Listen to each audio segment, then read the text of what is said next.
One of the major challenges, as we are told by the management of Port Harcourt Refinery in Alesa-Eleme in River State, is the lack of steady supply of crude from Bonny.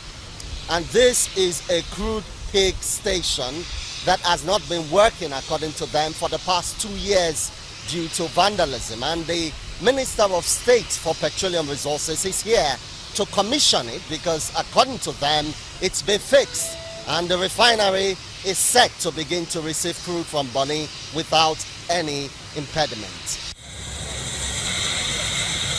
The Minister of State for Petroleum Resources and some senior officials of the NNPC are in the premises of the plant of the Port Harcourt Refinery. And after duly observing all protocol, the Minister then moves to the main business of the day, the commissioning of the crude line into the tankage of the refining company. We are glad today to commission the crude pipeline, which has been functioning for over 7 years, beginning to bring in crude into Port Harcourt Refinery. It tells journalists that the target is to get the nation's refineries up and running at full capacity.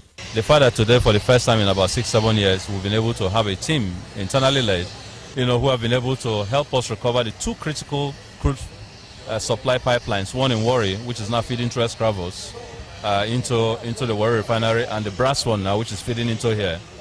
That will enable us to keep the refineries running. And that they are happening at a time when we absolutely need the help to clean out the queues and all the challenges. A lot of people in refineries work night and day just making this happen. So as we pumped out crude today, just looking at it happen, and the fact that Port Harcourt is back in production, Warri is back in production, Kaduna today is receiving crude and should be back in production sometime very soon, within 1 week to 10 days. It's something of joy. Emotional because one is taking a lot of attacks over these things. But these are problems that existed before we came. These are problems we set out to correct, and we're correcting them one by one. According to him, there are no plans to sell the nation's refineries to private owners. We are not inviting foreign partners to take over the refinery. We do not have the funds to take even now that they're working, they're probably working at about 60% or below capacity.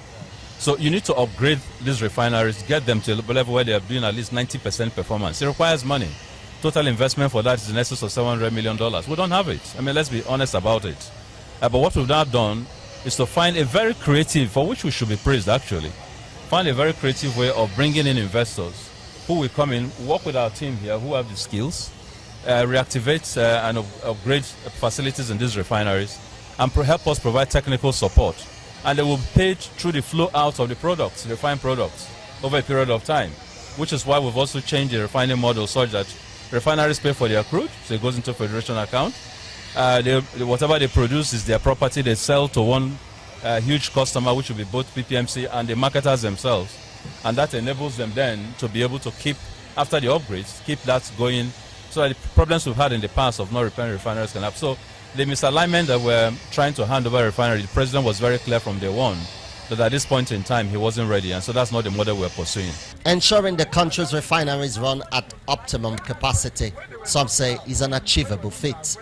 The Minister of State for Petroleum Resources believes that with the right strategy, importation of petroleum products will gradually fade away. Emmanuel Ere, Channels Television News.